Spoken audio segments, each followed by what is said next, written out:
Ia, dă-i Willy, Willy. Uitați-l pe Ștefan cum face Willy. Ce dracu! Uita curul lui Ștefan. Hai ce copii! Hai ce copii!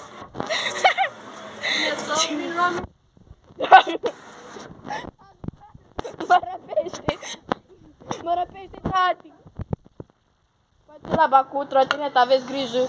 Următorii sunteți voi care vă uitați la videoclip.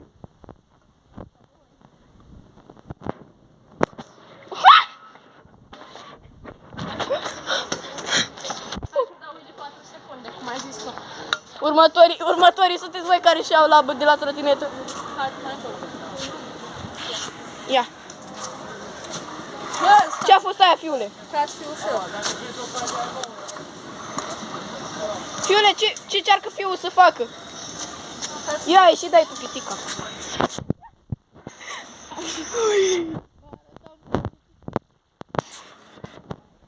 Vedeți, mă trage o copetă Ștefan în spate și o beșinică.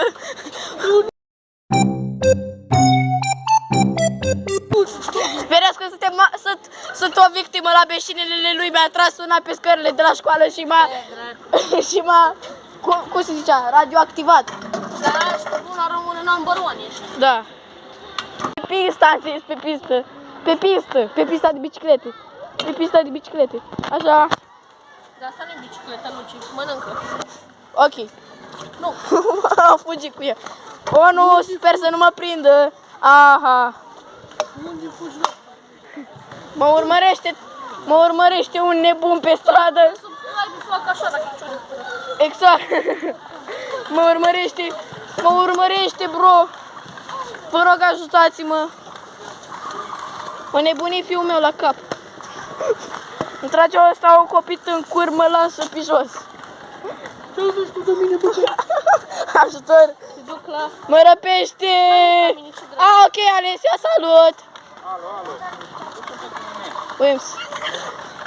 What the fuck? Uitați. E foarte gunner cu... Training.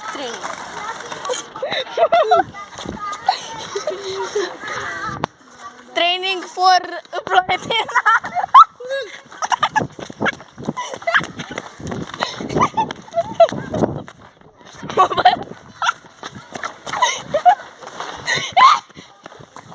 O învăța Ștefan să alerge. O învăța Ștefan să alerge înainte de GTA 6.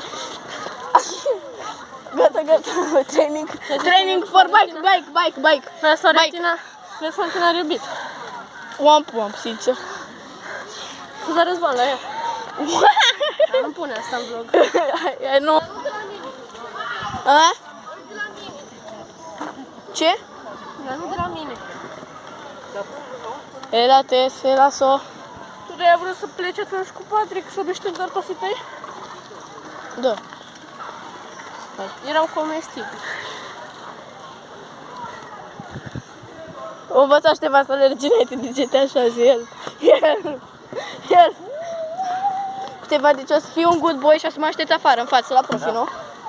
De ce de fapt nu? Gata, Ue.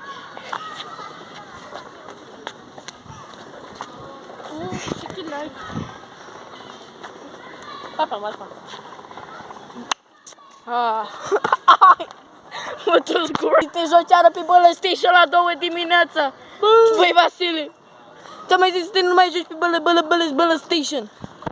Ăsta e, s-a terminat și videoclipul. Seara asta. Uitați-l pe Ștefan Schemaru.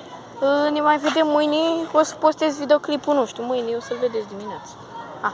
Pa, zi pa la cameră.